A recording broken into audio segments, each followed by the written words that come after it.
ದೂರದ ಬೆಟ್ಟದ ಮೇಲೆ ಮಾಡಿರುವಂತಹ ಹಳೆಯ ಆನ್ಸಿಸ್ಟರ್ ಕಾಟೇಜ್ ಒಳ್ಳೆ ಸ್ಮಶಾನದ ರೀತಿ ಖಾಲಿಯಾಗಿ ಬಿದ್ದಿತ್ತು. ಸುತ್ತಮುತ್ತ ನಿಶಬ್ದದ ಮೌನ, ಗಾಳಿ ಕೂಡ ಬೀಸೋದಿಕ್ಕೆ ಅಲ್ಲಿ ಭಯ ಪಡ್ತಾ ಇತ್ತು. ಅಚಾನಕ್ ಆಗಿ ಆ ಬಿಲ್ಡಿಂಗ್ ಎದುರು ಒಂದ್ ಕಾರ್ ನಿಂತೋಯ್ತು. ಕಾರಿನ ಬಾಗಿಲು ತೆಗೆದು ಒಬ್ಬ ಹುಡುಗಿ ಹೊರಗಡೆ ಬರ್ತಾಳೆ. ಅವಳ ಮುಖದಲ್ಲಿ ಒಂದು ವಿಚಿತ್ರವಾದ ಸುಸ್ತು ಮತ್ತೆ ಬೇಸರ ಹಾಗೆ ಭಯ ಕೂಡ ಇತ್ತು. ಆ ಹುಡುಗಿ ಹೆಸರು ಪೂಜಾ. ಪೂಜಾ ಈ ಪ್ರಪಂಚದಲ್ಲಿ ಬಹಳ ಬೇಗ ಒಬ್ಬಂಟಿಯಾಗ್ಬಿಟ್ಟಿದ್ಲು. ಸಣ್ಣ ವಯಸ್ಸಲ್ಲೇ ಅವಳ ಅಪ್ಪ ಅಮ್ಮ ಹೋಗ್ಬಿಟ್ಟಿದ್ರು. ಮತ್ತೆ ಅವಳನ್ನ ಅವಳ ಅಂಕಲ್ ಬೆಳೆಸಿದ್ರು. ಆದ್ರೆ ಹಣೆ ಬರ ಅಲ್ಲೂ ಕೂಡ ಅವಳಿಗೆ ದುರಂತವನ್ ಮಾಡ್ತು. ಅವಳನ್ನ ಬೆಳೆಸ್ತಿದ್ದಂತ ಆ ಅಂಕಲ್ ಕೂಡ ಸ್ವಲ್ಪ ವರ್ಷದ ನಂತರ ಹೋಗ್ಬಿಟ್ರು. ಅದಾದ್ಮೇಲೆ ಪೂಜಾಳ ಪ್ರಪಂಚ ಅವಳ ಗೆಳೆಯರಾಗಿದ್ರು. ಆ ಗೆಳೆಯರಲ್ಲಿ ತುಂಬಾ ಹತ್ತಿರವಾಗಿದ್ದವಳೆ ತಾನ್ಯಾ.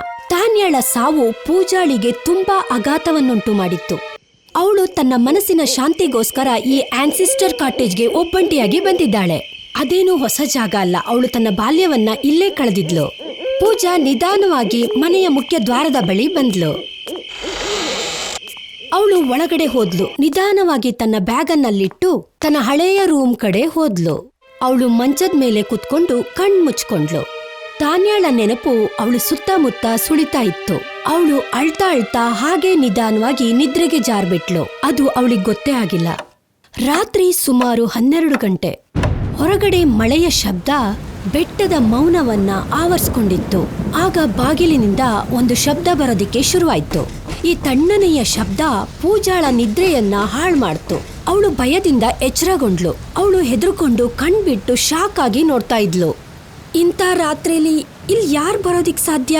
ಪೂಜಾ ಮಂಚದಿಂದ ಎದ್ದೇಳದ್ಲು. ಗಾಳಿ ತಣ್ಣಗೆ ಬೀಸ್ತಾ ಇತ್ತು. ಮತ್ತೆ ಕಿಟಕಿ ಮೇಲೆ ಬೀಳ್ತಾ ಇದ್ದ ಮಳೆಯ ಹನಿ ಆ ಸಂದರ್ಭದಲ್ಲಿ ಒಂದು ವಿಚಿತ್ರವಾದ ಸಂಗೀತವನ್ನ ಕೇಳಿಸ್ತಾ ಇತ್ತು. ಪೂಜಾ ಬಾಗಿಲಿನ ಬಳಿ ಬಂದ್ಲು. ಹಾಗೆ ಅವಳು ಬಾಗಿಲನ್ನ ಓಪನ್ ಮಾಡಿದ್ಲು. ಆಗ ಅಲ್ಲಿ ನಕುಲ್ ನಿಂತಿದ್ದ. ಅವನು ಮಳೆಯಲ್ಲಿ ತುಂಬಾ ನೆಂದಿದ್ದ, ಜೋರಾಗಿ ಉಸಿರಾಡ್ತಾ ಇದ್ದ. ಹಾಗೆ ಅವನ ಕಣ್ಣಲ್ಲಿ ಭಯ ಇತ್ತು. ಪೂಜಾ, ನಾನು ಮತ್ತೆ ಆಂಟಿ ನಿನ್ನ ಎಲ್ಲೆಲ್ಲಿ ಹುಡುಕಿದೀವಿ ಗೊತ್ತಾ? ಆದ್ರೆ ನೀನ್ ಎಲ್ಲೂ ಸಿಗ್ಲಿಲ್ಲ. ಅವಾಗ ನನಗೆ ನೆನಪಾಯ್ತು, ನೀನ್ ಖಂಡಿತ ಈ ಮನೆಯಲ್ಲೇ ಇರ್ತೀಯ ಅಂತ ನಾನು ಇಲ್ಲಿಗೆ ಬಂದೆ. ಆ ಮಳೆಯ ಚಳಿ ಪೂಜಾಳನ್ನ ನಡಗಿಸ್ತಾ ಇತ್ತು. ಅವಳು ಆಂಡಿಯನ್ನ ಗುರಾಯಿಸ್ತಾ ಇದ್ಲು. ಆದ್ರೆ ಏನು ಹೇಳೋಕ್ಕಾಗ್ತಾ ಇರ್ಲಿಲ್ಲ. ಸ್ವಲ್ಪ ಸಮಯ ಆದ್ಮೇಲೆ ನಕುಲ್ ಹೊರಗಡೆಯಿಂದ ಒಳಗಡೆ ಬರ್ತಾನೆ. ಪೂಜಾ ನಿಧಾನವಾಗಿ ತನ್ನ ರೂಮ್ ಕಡೆ ಹೋಗ್ತಾಳೆ. ಪೂಜಾ ಹೋಗಿ ಕುತ್ಕೋತಾಳೆ. ನಕುಲ್ ಕೂಡ ಅವಳಿರೋ ಕಡೆನೆ ಬರ್ತಾನೆ. ಆಗ ಪೂಜಾ ಅವನ್ ಕಡೆ ನೋಡ್ತಾಳೆ.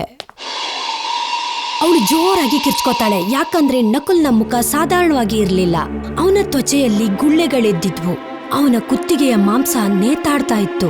ಮತ್ತೆ ಕಣ್ಣಿಂದ ರಕ್ತ ಹೊರ ಬರ್ತಾ ಇತ್ತು. ಪೂಜಾ ಭಯದಿಂದ ಹಿಂದೆ ಸರಿತಾ ಇದ್ಲು. ಪೂಜಾ ಹೆದರ್ಕೊಂಡು ಹೇಳಿದ್ಲು, ಯಾರ್ ನೀನು? ನಾನ್ ನಿನ್ನ ಗೆಳೆಯ. ನೀ ನನ್ನ ಮರ್ತೋದ್ಯಾ? ಪೂಜಾ ಕೂಗ್ಕೊಂಡು ಹೇಳಿದ್ಲು, ಇಲ್ಲ, ನೀನ್ ನನ್ ಗೆಳೆಯ ಅಲ್ಲ. ನೀನ್ ಖಂಡಿತ ಒಬ್ಬ ದೆವ್ವನೇ. ನಕುಲ್ ವಿಚಿತ್ರವಾಗಿ ನಗೋದಿಕ್ಕೆ ಶುರು ಮಾಡ್ದ. ಅದು ಕೂಡ ಭಯಂಕರವಾಗಿ. ನೀನ್ ಹೇಳ್ಬೋದು ನಾನ್ ದೆವ್ವ ಅಂತ, ಆದ್ರೆ ಎದುರುಕೊಳ್ಳೋ ಅವಶ್ಯಕತೆ ಇಲ್ಲ. ನಾವ್ ನಿನ್ ಜೊತೆನೇ ಇದೀವಿ. ಮತ್ತೆ ಮರಿಬೇಡ, ನಮ್ಮ ಈ ಪರಿಸ್ಥಿತಿಗೆ ಕಾರಣ ನೀನೇ. ಪೂಜಾ 2 ಹೆಜ್ಜೆ ಹಿಂದೆ ಇಟ್ಟು ಹುಚ್ಚರ ತರ ಓಡೋದಿಕ್ಕೆ ಶುರು ಮಾಡ್ತಾಳೆ. ಆಗ ಸಡನ್ ಆಗಿ ಡೋರ್ ಬೆಲ್ ಆಗುತ್ತೆ. ಪೂಜಾ ನಡುತ್ತಾ ನಡುತ್ತಾ ಡೋರ್ ಓಪನ್ ಮಾಡ್ತಾಳೆ. ಆಗ ಅವಳ ಮುಂದೆ ಆಂಡಿ ನಿಂತಿದ್ದ. ಪೂಜಾ ಅವನನ್ನ ತಪ್ಕೊಂಡು ಅಳೋದಿಕ್ ಶುರು ಮಾಡ್ತಾಳೆ. ಒಳ್ಳೇದಾಯ್ತು, ನೀನ್ ಬಂದ್ಬಿಟ್ಟೆ. ನಕುಲ್ಗೆ ಏನಾಗಿದೆ ಅಂತ ಗೊತ್ತಿಲ್ಲ. ಆಂಡಿ ಅವಳನ್ನ ಸಮಾಧಾನ ಪಡಿಸ್ತಾ ಹೇಳ್ತಾನೆ, ಪೂಜಾ, ನೀನ್ ಏನ್ ಹೇಳ್ತಿದ್ಯಾ? ನಕುಲ್ ಬಂದಿದ್ದ. ಅವನ ಮುಖ ತುಂಬಾ ಭಯಾನಕವಾಗಿತ್ತು. ಆದ್ರೆ ನಿಮ್ಮನೇಲಿ ಈಗ ಯಾರು ಇಲ್ವಲ್ಲ? ನೀನ್ ಒಬ್ಳೆ ತಾನೇ ಇರೋದಿಲ್ಲಿ? ಇಲ್ಲ ಆಂಡಿ, ನಾನ್ ನಿಜಾನೇ ಹೇಳ್ತಾ ಇದ್ದೀನಿ. ನಕುಲ್ ಬಂದಿದ್ದ. ನಾನ್ ಹೇಳ್ತಾ ಇರೋದೆಲ್ಲ ಸತ್ಯ.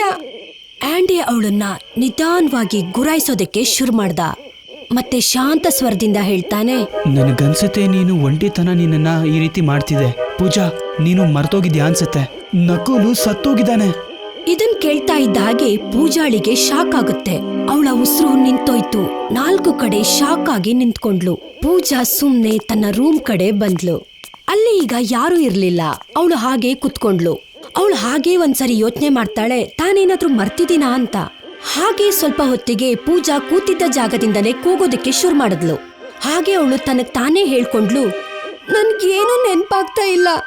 ನನಗ್ ಯಾಕೆ ನೆನಪಾಗ್ತಾ ಇಲ್ಲ? ಯಾರ್ ನಾನು? ಏನಾಗ್ತಾ ಇದೆ? ಅವಳು ಹಾಗೆ ಹೇಳಿ ಮೇಲ್ ನೋಡ್ತಾ ತಕ್ಷಣ ಅದೇ ಸಮಯಕ್ಕೆ ಪೂಜಾಳ ಕಣ್ಣು ಆಂಡಿ ಕಡೆ ಹೋಯ್ತು. ಪೂಜಾ ಶಾಕ್ ಆದ್ಲು. ಆಂಡಿಯ ಮುಖ ಸಾಮಾನ್ಯವಾಗಿರ್ಲಿಲ್ಲ. ಅವನ ಕತ್ತಿನ ಮಾಂಸ ವಾಲಾಡ್ತಾ ಇತ್ತು. ಕಣ್ಣಿಂದ ಬಿಸಿ ರಕ್ತ ಸುರಿತಾ ಇತ್ತು. ಅವನ ತುಟಿಯ ಮೇಲೆ ಒಂದು ವಿಚಿತ್ರ ನಗು ಇತ್ತು. ಆಂಡಿ ಪೂಜಾ ಕಡೆನೆ ನೋಡ್ತಾ ಇದ್ದ. ಹಾಗೆ ಒಂದು ವಿಚಿತ್ರ ನಗುವಿಂದ ಹೇಳ್ತಾನೆ, ನಾವು ನಿನಗೆ ನೆನಪು ಮಾಡೋದಕ್ಕೋಸ್ಕರನೇ ಇಲ್ಲಿಗೆ ಬಂದಿದ್ದು. ಇನ್ ಮುಂದೆ ನೀನ್ ಯಾವತ್ತೂ ಒಂಟಿಯಾಗಿರಲ್ಲ. ನಾವ್ ಯಾವಾಗ್ಲೂ ನಿನ್ ಜೊತೆಗೆ ಇರ್ತೀವಿ.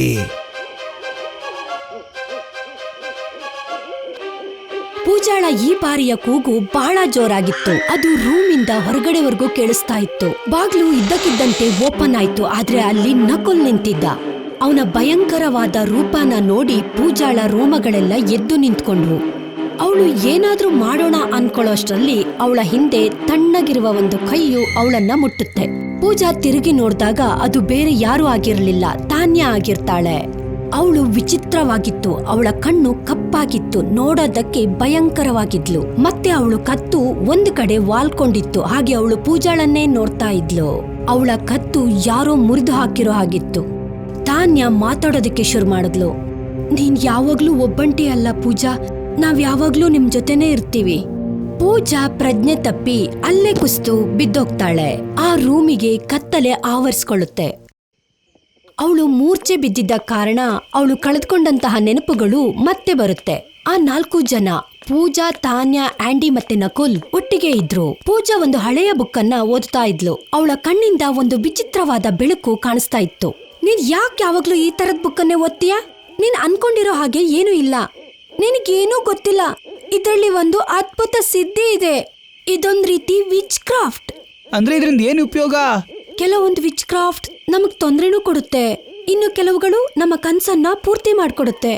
ಮತ್ತೆ ನಿನ್ನ ಕನ್ಸೇನು? ನಾನ್ ಚಿಕ್ಕವಳಾಗಿದ್ದಾಗ ಅಪ್ಪ ಅಮ್ಮ ನನ್ನನ್ನ ಅವಳನ್ನೇ ಬಿಟ್ಟು ಹೊರಟೋದ್ರು. ಆಗ ಅಂಕಲ್ಲೇ ನನ್ನನ್ನ ಬೆಳೆಸಿದ್ದು. ಈಗ ನೀವು 3 ಜನ ನನ್ ಫ್ರೆಂಡ್ಸ್ ಆಗಿದ್ದೀರಾ. ಆಮೇಲೆ ನಿಮ್ಗೂ ಕೂಡ ಮದ್ವೆ ಆಗೋಗುತ್ತೆ. ಮತ್ತೆ ನೀವು ಕೂಡ ನನ್ನನ್ನ ಬಿಟ್ಟು ಹೊರಟೋಗ್ಬಿಡ್ತೀರಾ ಅಲ್ವಾ? ಅದ್ಭುತ ಕಣೆ ಪೂಜಾ, ನಿನ್ಗೂ ಮದ್ವೆ ಆಗುತ್ತೆ ಅಲ್ವಾ? ಅದು ನಾನ್ ಏನ್ ಅನ್ಕೋತೀನಿ ಅಂದ್ರೆ, ಅದೇನ್ ಬೇಕಾದ್ರೂ ಆಗೋಗ್ಲಿ, ನಾವ್ 4 ಜನ ಮಾತ್ರ ಒಟ್ಟಿಗೆ ಇರ್ಬೇಕು ಶಾಶ್ವತವಾಗಿ. ಅವಳು ಬುಕ್ಕನ್ನ ನೋಡ್ಕೊಂಡು ಹೇಳ್ತಾಳೆ, ಬನ್ನಿ ನಾವ್ ಈ ವಿಚ್ ಕ್ರಾಫ್ಟ್ ನ ಪೂರ್ತಿಯಾಗಿ ಓದೋಣ. ನೋಡೋಣ ಈ ಬುಕ್ಕಿಂದ ನಮಗ್ ಒಳ್ಳೇದಾಗುತ್ತಾ ಅಥವಾ ಈ ಬುಕ್ ಸುಳ್ಳ ಅಂತ. ಆಂಡಿ, ತಾನ್ಯ ಮತ್ತೆ ನಕುಲ್ ಅವಳಿಗೆ ತುಂಬಾನೇ ಅರ್ಥ ಮಾಡಿಸ್ತಾರೆ. ಆದ್ರೆ ಪೂಜಾ ಕೇಳಿಸ್ಕೊಳ್ಳೋದೇ ಇಲ್ಲ. ಮತ್ತೆ ಆ ರೂಮನ್ನ ಕತ್ತಲು ಮಾಡ್ತಾರೆ. ಬರೀ ಒಂದು ಮುಂಬತ್ತಿಯನ್ನ ಹಚ್ತಾರೆ. 4 ಜನ ತಮ್ಮ ಕೈಯನ್ನ ಹಿಡ್ಕೋತಾರೆ. ಪೂಜಾ ಕಣ್ ಮುಚ್ಕೋತಾಳೆ. ಪುಸ್ತಕದಲ್ಲಿ ಬರ್ದಿರೋ ಮಂತ್ರನ ಓದೋದಿಕ್ಕೆ ಶುರು ಮಾಡ್ತಾಳೆ. ಶಬ್ದದಿಂದ ಅಲ್ಲಿರೋ ವೆದರ್ ಚೇಂಜ್ ಆಗುತ್ತೆ. ಗಾಳಿ ವೇಗವಾಯ್ತು. ಮುಂಬತ್ತಿಯ ಬೆಳಕು ನಡ್ಗೋದಿಕ್ ಶುರುವಾಯ್ತು. ಹಾಗೆ ಇದ್ದಕ್ಕಿದ್ದಂಗೆ ಮುಂಬತ್ತಿಯಿಂದ ಒಂದು ಕಪ್ಪು ಹೊಗೆ ಬರೋದಿಕ್ಕೆ ಶುರುವಾಯ್ತು. ತುಂಬಾ ವೇಗವಾಗಿ ಆ ಹೊಗೆ ಪೂಜಾಳ ಕಣ್ಣೊಳಗೆ ಹೊರಟೋಯ್ತು. ಪೂಜಾಳ ಕಣ್ಣು ಬೆಳ್ಳಗಾಗೋಯ್ತು. ಪೂಜಾ, ಇದ್ದಕ್ಕಿದ್ದಾಗೆ ನಿನ್ ಮುಖಕ್ಕೆ ಏನಾಯ್ತು? ಆದ್ರೆ ಈಗ ಪೂಜಾ ಆಗಿರ್ಲಿಲ್ಲ. ಅವಳು ಮಿಂಚಿನ ವೇಗದಲ್ಲಿ ತಾನ್ಯಾಳ ಮೇಲೆ ಎಗರಿ ಅವಳನ್ನ ಸಾಯಿಸ್ಬಿಡ್ತಾಳೆ. ಕೊನೆಗೆ ತಾನ್ಯ ಸತ್ತೇ ಹೋಗ್ತಾಳೆ. ನಕುಲ್ ಮತ್ತೆ ಆಂಡಿ ಅಲ್ಲಿಂದ ಓಡೋದಿಕ್ಕೆ ಶುರು ಮಾಡ್ತಾರೆ. ಆಗ ಪೂಜಾ ಒಂದೇ ಸಮನೆ ಅವರಿಬ್ಬರನ್ನ ಹಿಡ್ಕೊಂಡು ಗೋಡೆಗೆ ಹೊಡೆದು ಸಾಯಿಸ್ತಾಳೆ. ಅವಳ ದೇಹದೊಳಗೆ ಯಾವುದೋ ಒಂದು ಅಲೌಕಿಕ ಶಕ್ತಿ ಆವರಿಸ್ಕೊಂಡಿರುತ್ತೆ. ಅವರಿಬ್ರು ಕೂಡ ತಮ್ಮ ಕೊನೆ ಉಸಿರನ್ನ ಎಳಿತಾರೆ. ಆಗ ಪೂಜಾ ಅಲ್ಲೇ ಬೀಳ್ತಾಳೆ. ಯಾವಾಗ ಅವಳಿಗೆ ಎಚ್ಚರ ಆಗುತ್ತೋ ಅವಳ ಕಣ್ಣದ್ರಿಗೆ 3 ಜನ ಸತ್ತು ಬಿದ್ದಿರ್ತಾರೆ. ಪೂಜಾ ಬಿಕ್ಕಿ ಬಿಕ್ಕಿ ಅಳ್ತಾ ಇರ್ತಾಳೆ. ಇದೇನಾಗೋಯ್ತು? ಅಯ್ಯೋ, ನಾನು ಏನ್ ಮಾಡ್ಬಿಟ್ಟೆ?